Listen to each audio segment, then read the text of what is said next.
La Regione del Veneto si posiziona all'avanguardia nell'ambito del trasporto sostenibile con l'implementazione del progetto Hypertransfer. La vicepresidente e assessore alle infrastrutture e trasporti Elisa De Berti ha annunciato che lo studio per introdurre questa rivoluzionaria tecnologia di trasporto iperveloce è in corso, rendendo il Veneto la prima regione in Italia e tra le prime in Europa ad esplorare questa opportunità. Il sistema Hypertransfer si propone come alternativa innovativa ai mezzi pesanti su gomma, offrendo notevoli potenzialità per il trasporto sia di merci che di persone. L'obiettivo principale è ridurre la congestione del traffico veicolare pesante, abbattere i consumi energetici e accelerare i tempi di trasporto. Questo non solo avrà impatti positivi sull'ambiente, ma contribuirà anche allo sviluppo economico del territorio. CAV, Concessione Autostradali Venete, è stata incaricata di condurre lo studio di fattibilità tecnica di Hypertransfer.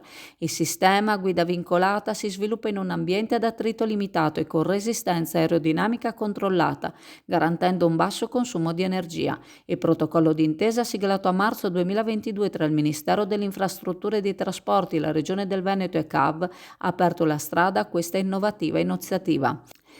Il consorzio incaricato dello studio, guidato da WeBuild SPA e Leonardo SPA insieme a Hyperloop Italia e Rina, partner tecnologici selezionati da CAV tramite un bando di partenariato per l'innovazione, sta lavorando alla valutazione della fattibilità tecnica del progetto. Il risultato dello studio, atteso entro la fine dell'anno, potrebbe dare il via alle fasi successive, incluso un test track per sperimentare sul campo la tecnologia e ottenere la certificazione del sistema. L'implementazione di Hypertransfer rappresenterebbe un significativo passo avanti verso un futuro del trasporto più efficiente e sostenibile nel Veneto e oltre.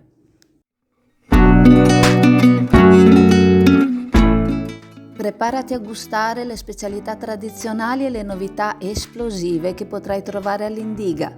Gelato artigianale anche per l'asporto, per gustarlo in compagnia dove vuoi tu. All'Indiga il gelato da passeggio più gustoso, in cono, coppetta o con lo stecco.